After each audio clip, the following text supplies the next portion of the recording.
Bismillahirrahmanirrahim. Assalamualaikum warahmatullahi wabarakatuh. Selamat pagi, siang, sore, malam untuk kita semua. Bertemu lagi dengan saya di materi sistem informasi keperawatan. Hari ini materi yang akan saya bawakan adalah terkait pendekatan sistem pemecahan masalah dan pengambilan keputusan atau yang sering kita kenal dengan prototyping. Mengenai prototyping, kalian pasti akan bertanya-tanya, apa sih itu prototyping? Sebagai bayangan awal, prototyping itu ibaratnya adalah sesuatu produk yang belum jadi, yang sudah diperkenalkan terlebih dahulu kepada konsumen atau user. Nah, di prototyping ini sering disebut juga, kalau dalam bahasa sistem informasi itu, siklus hidup sistem, merupakan penerapan pendekatan sistem untuk tugas mengembangkan dan menggunakan sistem berbasis komputer atau sistem hidup sistem itu bisa dikatakan sebagai prototyping. Prototype itu maksudnya adalah simulasi atau animasi dari bakal sistem. Jadi ibaratnya simulasi dan animasi dari bakal sistem maksudnya adalah gambar yang nantinya akan menjadi sistem yang akan jadi, kayak gitu. Jadi prototipe juga bisa dikatakan sebagai metode dalam pengembangan sistem yang menggunakan pendekatan untuk membuat suatu program dengan cepat dan bertahap sehingga segera dapat dievaluasi oleh pemakai. Nah, prototipe ini memang benar-benar cocok untuk user yang awam IT seperti kita ini. Saat ini kita mau mengembangkan sebuah sistem yang kita memang bukan basicnya adalah IT.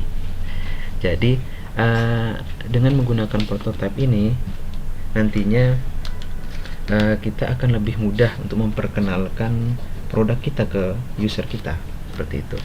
Jadi kita nggak ada basic terkait IT pun kita bisa bikin. Yang penting ide kita ada, kemudian konsep kita ada, kemudian kita ada kemampuan sedikit menggambar saja sudah oke. Seperti itu ya. Oke, lanjut. Nah, di tahapan prototyping itu kurang lebih ada 5. Secara umum ada 5. Referensi lain mengatakan ada yang 7, ada 8, tapi pada dasarnya ada 5. Yang pertama yang harus dilakukan oleh pengembang aplikasi, pengembang sebuah sistem, yang pertama adalah melakukan identifikasi pemakai. Itu yang paling penting. Kenapa penting? Karena dengan mengidentifikasi pemakai atau user, kita bisa tahu nih apa yang dibutuhkan oleh user, kayak gitu. Kemudian apa saja yang dibutuhkan oleh user kita bisa menyesuaikan sesuai dengan sistem yang akan kita bangun. Kemudian selanjutnya adalah membuat prototype. Nah, dari kita hasil nanya-nanya ke orang, hasil kita mencari apa saja yang dibutuhkan, kita bisa mulai mengembangkan nih, membuat prototipe sesuai dengan keinginan. Kemudian setelah kita buat, kita uji prototipe tersebut. Diujinya apa? Pengujian prototipe memberikan kritik dan saran. Nanti pada saat kalian sudah mulai mengujikan prototipe tersebut, apa yang sudah kalian buat nanti akan diujikan, akan ditanya, akan dapat saran dari orang. Jangan takut dikritik, jangan takut dapat saran. Itu akan mengembangkan aplikasi kalian. Kemudian setelah dapat kritik dan saran dan masukan, entah itu keluhan dan segala macam, nanti kalian sebagai pengembang akan melakukan pengembangan nih, memperbaiki prototipe lagi, diuji lagi, begitu siklusnya. Setelah memperbaiki prototipe akan diuji kembali untuk dapat kritik dan saran, begitu seterusnya sampai pada tahap pengembangan versi produksi atau pengembangan perangkat sistem sesuai dengan masukan terakhir dari pemakai. Biasanya kalau produk sudah final, sudah oke, langsung diproduksi secara massal dan dilempar ke masyarakat. Kemudian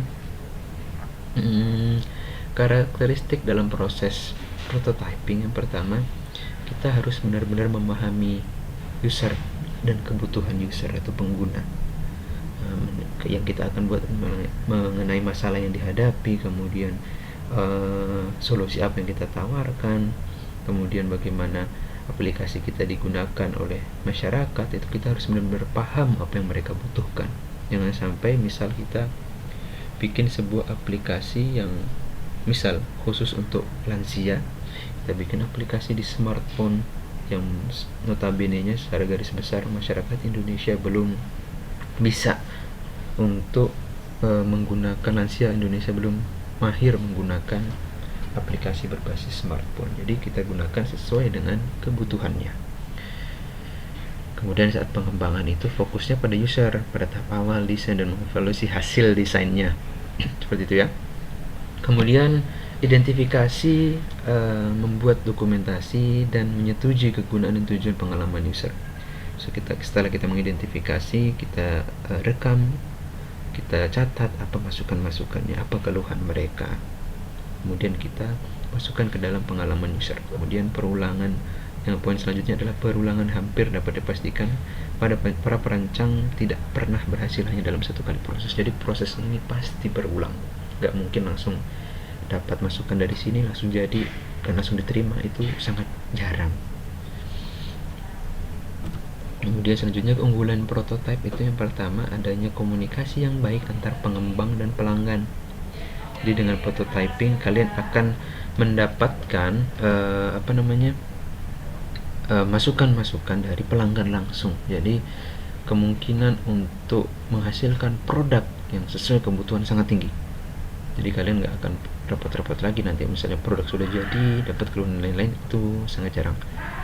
Kemudian pengembang dapat bekerja lebih baik dalam menentukan kebutuhan pelanggan, itu keunggulannya. Kemudian yang ketiga adalah pelanggan berperan aktif dalam pengembangan sistem. Jadi pada saat proses pengembangan itu pelanggan juga ikut serta secara tidak langsung ya. Secara tidak langsung itu ikut serta dalam pengembangan sistem yang kita bikin. Kemudian lebih menghemat waktu dalam pengembangan sistem. Kita kalau misalnya kita tanpa menggunakan prototype tetapi kita uji coba ke user dan segala macam, kita akan kesulitan sendiri mencari desain yang sesuai, mencari sistem yang sesuai dengan kebutuhan. Kita harus menguji coba beberapa kali dan lain-lain. Kemudian keunggulan yang kelima, penerapan menjadi lebih mudah karena pemakai mengetahui apa yang diharapkannya. Penerapannya menjadi lebih mudah. Jadi kalau kita coba ke masyarakat, masyarakat pinginnya yang kayak gini, kayak gitu, kita bisa langsung menyesuaikan dengan kebutuhan masyarakat, seperti itu ya. Tapi prototyping ini ada kelemahannya juga ternyata. Yang pertama, pelanggan tidak melihat atau menyadari bahwa perangkat lunak yang ada belum mencantumkan kualitas perangkat. Itu wajar, karena kita memang benar-benar menguji cobakan alat yang baru, belum matang. Jadi kalau misalnya kita dapat pada saat menguji coba dapat masyarakat yang nyinyir, itu pasti langsung orang di aplikasi kita yang kita buat langsung dinyinyirin aja. Padahal itu pada proses pengembangan. Kemudian yang kedua adalah pengembang biasanya lebih cepat menyelesaikan proyek sehingga menggunakan algoritma dan bahasa pemrograman yang sederhana untuk membuat prototipe lebih cepat selesai tanpa memikirkan lebih lanjut bahwa program tersebut hanya merupakan cetak biru sistem. Ini kelemahannya kalau misalnya kita kerjasama sama orang IT dan orang IT-nya adalah oknum yang tidak bertanggung jawab. Nah, bisa jadi nih kita dikasih asal jadi dulu, urusan oke tidak oke nanti urusan belakang, masalah tindak lanjutnya nanti sistem kayak gimana itu urusan belakang. Kadang ada oknum yang seperti itu. Tapi kalau tim IT itu teman kita kenal bagaimana kinerjanya, pada saat mereka membuat prototype sampai ditindaklanjuti menjadi produk yang siap diproduksi, itu sangat bagus. Kemudian nomor 3, hubungan pelanggan dan komputer yang disediakan mungkin tidak mencerminkan teknik perancangan yang baik. Jadi secara tidak langsung pelanggan akan lihat nih proses produksi, proses pengembangan sistem kita. Pada saat kita mengujikan, mereka akan tahu ternyata kelemahannya di sini akan ditahu. Tapi tidak masalah, itu demi pengembangan sistem, karena sistem teknologi itu terus berkembang. Bahkan sekelas Traveloka, Gojek sekalipun itu masih mengalami proses perkembangan, proses perbaikan perancangan, sampai ganti logo. Gojek waktu itu gambarnya naik motor doang, sekarang ganti logo. Kemudian sistem-sistem di dalamnya berganti biar lebih ringan dibuka segala macam. Itu mengalami proses perkembangan dan lain-lain. Mengapa kita menggunakan prototype untuk mengembangkan sistem yang akan kita bangun nanti ini? Itu pertanyaannya. Nanti kalian malah berpikir, Pak ini nanti aplikasinya susah, ini susah. Tidak, saya mengajarkan ini, memberikan materi ini biar pada suatu saat nanti kalian akan punya ide, kalian bekerja sama dengan startup, atau mungkin kalian ingin bangun startup sendiri, atau mungkin ada produk ini kalian mau lanjutkan jadi startup, boleh, silakan. Misal kalian akan mengembangkan prototype. Yang pertama, kenapa penting? Karena kalian akan mendapatkan evaluasi secara interaktif, secara real time, cepat. Pada hari itu kalian uji cobakan, apa keluhannya, langsung dapat masukan, langsung kalian rubah. Kemudian user dapat melihat, menyentuh, berinteraksi dengan prototipe Anda. Kalian bisa lihat secara langsung, secara objektif bagaimana orang menggunakan aplikasi Anda. Kalau mereka kesulitan, kalian akan tahu, oh ternyata kesulitannya pada saat dia mau login dan segala macam. Kemudian anggota tim dapat berkomunikasi secara efektif karena kita bisa langsung dapat lihat datanya, hasilnya segala macam. Para perancang dapat mengeluarkan ide-idenya. Jadi pada saat dilakukan prototyping, kelihatan langsung wujudnya, oh di sini kurang nih, misalnya desain yang gambar orangnya perlu dirubah dan lain-lain. Itu bisa langsung kita tampil, itu langsung bisa kita dapatkan. Kemudian memunculkan ide-ide visual dan mengembangkannya. Misalnya tampilan menunya kurang menarik, bisa langsung dilihat tuh, ternyata produknya ada, tampilan menunya kurang menarik. Desain grafisnya akan langsung dapat ide, saya buat ide gambar seperti ini biar lebih menarik pelanggan dan lain-lain. Kemudian yang terakhir adalah dapat menjawab pertanyaan, membantu pemilihan di antara alternatif. Jadi setiap pada kita saat memprototyping akan ada pertanyaan-pertanyaan tuh yang masuk, dan alternatif lain, saran-saran dari stakeholder, user maupun dari tim lainnya. Itu salah satu kenapa prototype itu penting. Nanti kalian akan rasakan sendiri saat kalian membuat prototype, kalian akan melihat, oh ini yang kurang, ini yang perlu ditambah, tambah ini, tambah itu, terserah. Itu akan kalian dapatkan nanti. Nah, ini dimensi dari prototype. Yang pertama, satu, penyajian. Nah, penyajian dalam hal ini apa yang akan kita lihat, apa yang akan user lihat pada sistem yang akan kita bangun. Yang pertama, bagaimana desain dilukiskan atau diwakili, kemudian dapat berupa uraian tekstual atau dapat visual dan diagram. Kita sajikan apa saja yang akan tampil, ya kan? Maksudnya di dimensi prototype itu apa saja yang ada dalam aplikasi Anda, mulai dari tampilan menu, pilihan menu, mau bentuk layanan, kualitas dan lain-lain. Kalian mau tampilkan jumlah pelanggan kalian, jumlah user, jumlah apapun terserah. Itu adalah penyajian dalam bentuk user. Kemudian lingkupnya apakah hanya interface atau apakah mencakup komponen komputasi. Maksudnya apa? Maksudnya adalah yang kita tampilkan dalam prototipe kita apakah hanya tampilan awalnya saja atau mungkin gambar-gambarnya saja. Misalnya tampilan menu start seperti apa, tampilan menu mendaftar seperti apa, tampilan about misalnya seperti apa, itu hanya ditampilkan di situ, itu saja. Kemudian executability dapat dijalankan di dimensi prototype. Kemudian prototype bisa dikatakan boleh tidak dijalankan, nggak masalah. Kalau misalnya masih dalam bentuk gambar saja nggak masalah. Yang jelas ide awalnya adalah pada saat Anda mau klik menu yang akan muncul seperti apa. Misalnya Anda akan klik misalnya account atau mungkin register, yang setelah Anda klik yang muncul itu apa saja. Misalnya kan kita mau mendaftar kan, kita daftar, yang akan muncul apa?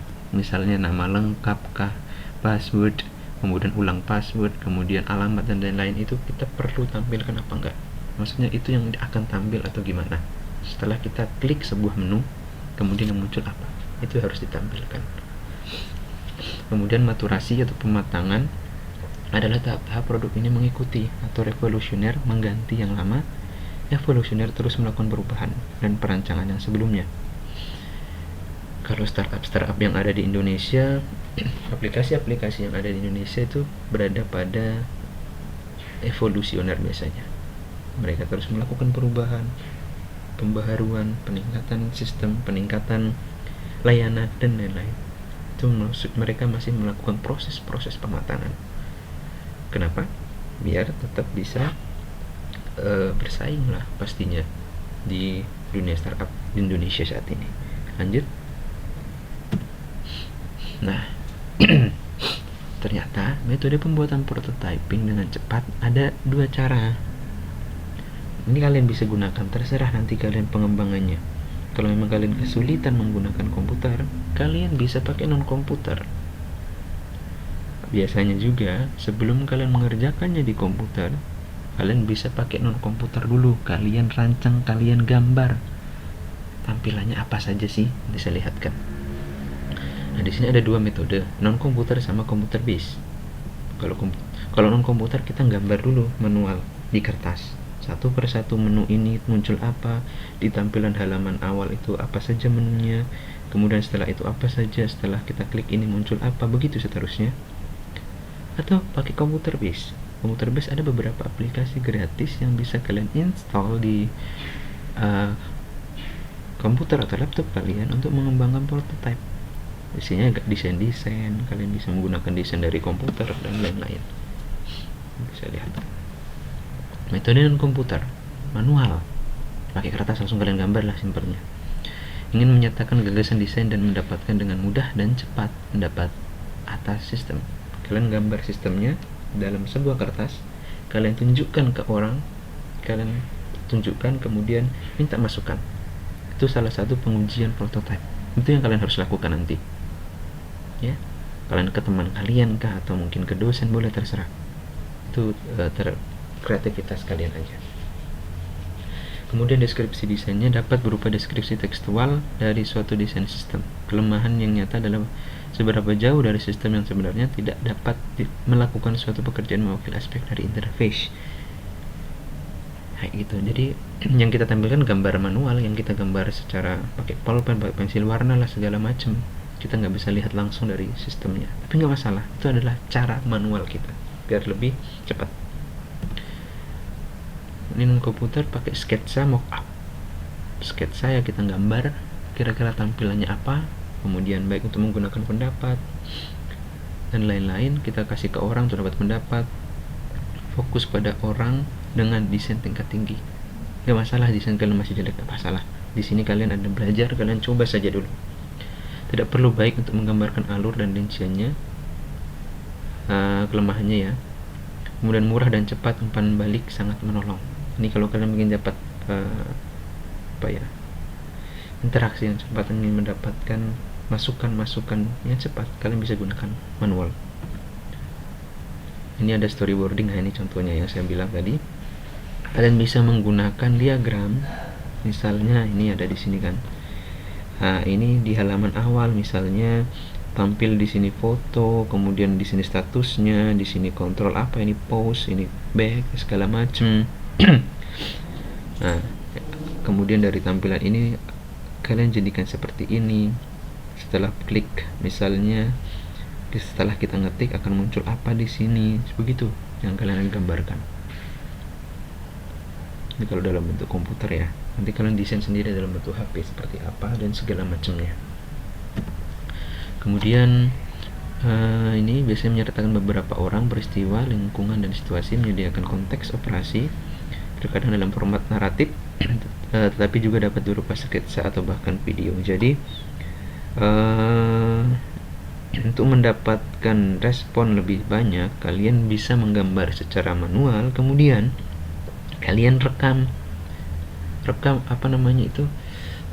video, rekam dari hasil gambar kalian rekam, kemudian untuk mendapatkan feedback dari masyarakat secara luas. Itu bisa kalian gambar, kemudian rekam gambar itu yang sudah jadi, kemudian kalian sambil kalian menjelaskan apa yang sudah kalian buat tersebut, kayak gitu.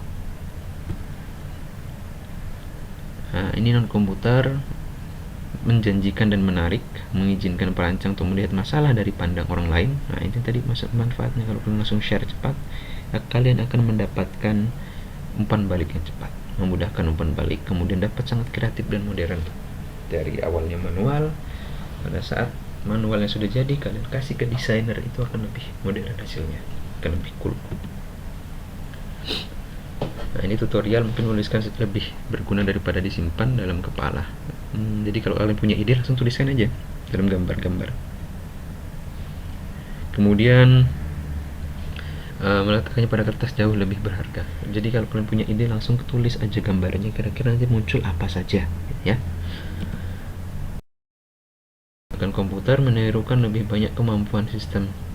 Ini akan levelnya akan tingkat tinggi lagi. Pada umumnya hanya baru berupa aspek atau fitur, dapat berpusat pada lebih banyak detail. Bahayanya, para pemakai jadi lebih segan untuk menyarankan perubahan sekali ketika mereka melihat prototipe yang lebih realistis. Jadi kalau sistemnya sudah ada, biasanya orang malas ngasih ide karena mereka nggak tahu. Kalau kalian sendiri mengembangkan pakai komputer, sekarang banyak tuh aplikasi-aplikasi gratis. Nanti saya lihatkan, ada pakai Wix.com, pakai Sitebit. Kalau aplikasi kalian berbasis website itu, mereka sudah punya tema-temanya, kalian tinggal input saja sesuai dengan keinginan Anda. Nah, ini terminologi ada dua ya, banyak ternyata. Yang pertama itu berarti ada sekitar 5 terminologi. Yang pertama prototipe horizontal. Prototipe horizontal itu ya ibaratnya, istilah gampangnya ya, hanya menampilkan menu-menu utama saja. Misalnya kita klik account, yang muncul apa, yang kita ngeklik order, yang muncul apa, gitu doang. Tampilan awalnya saja. Misalnya tampilan halaman utamanya apa, kemudian halaman akunnya apa, dan segala macam. Halaman depannya saja biasanya. Kalau prototipe vertikal itu lebih mendalam. Maksudnya apa yang ditampilkan di halaman depan. Misalnya saat kita klik ini, yang muncul apa, ya kan? Misalnya kita klik menu, salah satu menu di layar utama itu, yang muncul apa layanannya, di layanan itu muncul apa lagi, begitu seterusnya sampai dapat layanan yang kita cari. Itu vertikal. Early prototyping, prototype cepat, kemudian late prototyping, kemudian low fidelity prototyping. Yang kita gunakan biasanya pakai yang mana ya? Storyboard. Nah, di sini kita gunakan di awal desain. Ini kita yang sering kita gunakan, prototype cepat atau lambat, terserah kalian nanti.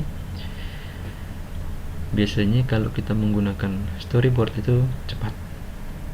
Low fidelity dengan tingkat ketepatan yang rendah, nggak masalah. Maksudnya akurasinya rendah, nggak masalah. Yang jelas ide kita ada dulu. Itu yang paling penting, kalian harus ingat.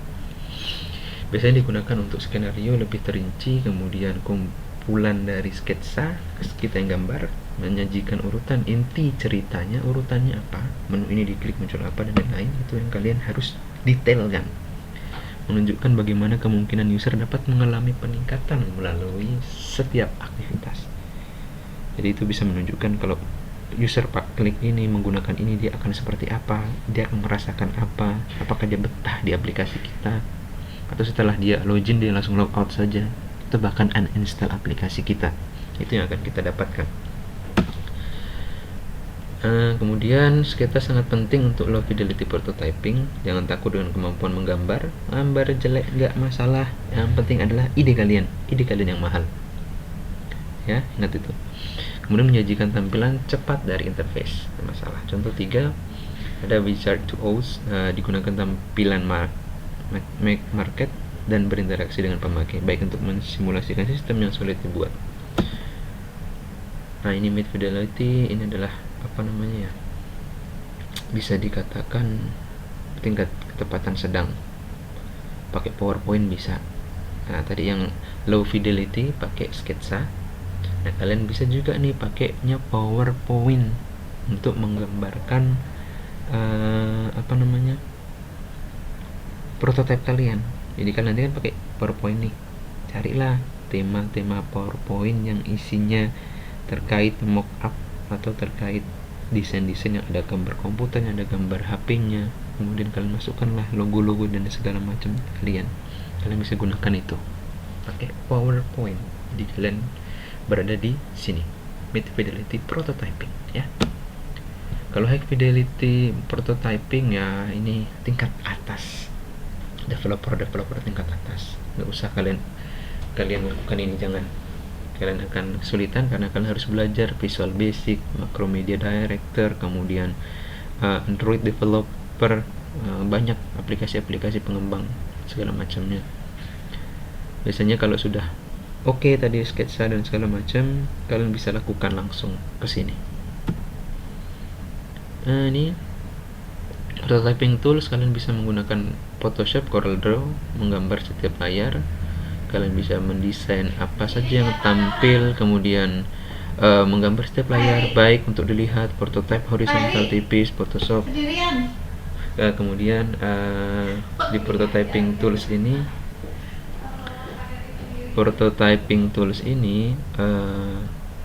kalian bisa menggunakannya untuk mendesain, ya, pakai Photoshop, CorelDRAW dan lain-lain. Biasanya ini ya ada yang bisa pakai Photoshop belum? Kalau sudah ada itu lebih bagus lagi timnya. Kalian benar-benar akan mendapatkan gambar dengan high definition. Kemudian pakai slideshow bisa, PowerPoint, letakkan tampilan seperti storyboard dengan animasi. Kemudian dengan PowerPoint itu kalian jelas akan clear kan, setiap kalian slide selanjutnya akan tampil apa dan segala macam, itu kalian benar-benar desain di situ.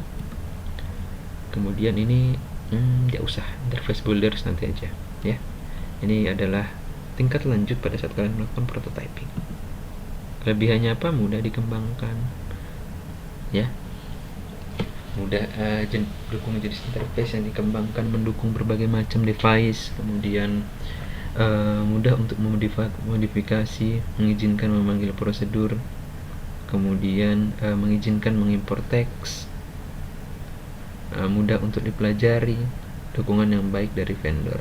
Biasanya sih kayak gitu kelebihannya kalau pakai komputer. Ini yang biasa kita gunakan.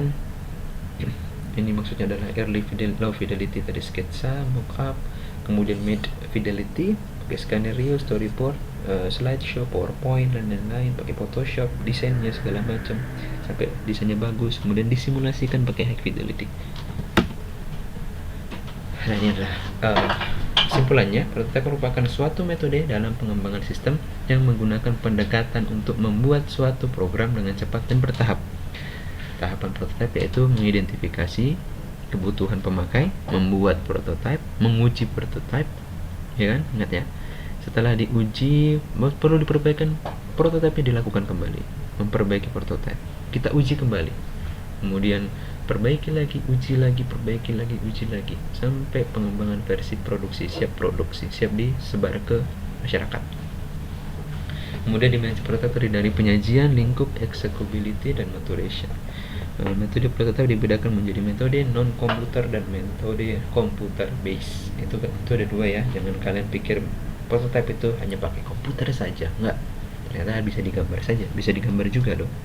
Oke, sampai di sini mudah-mudahan clear. Untuk memperlengkap atau melengkapi materi saya akan sajikan link video yang kalian harus tonton untuk melengkapi bagaimana sih membuat prototype itu secara pakai komputer. Ini dia, ini kalian silahkan tonton dan download aplikasinya. Saya akan share linknya di materi saya, kemudian kalian bisa gunakan ini.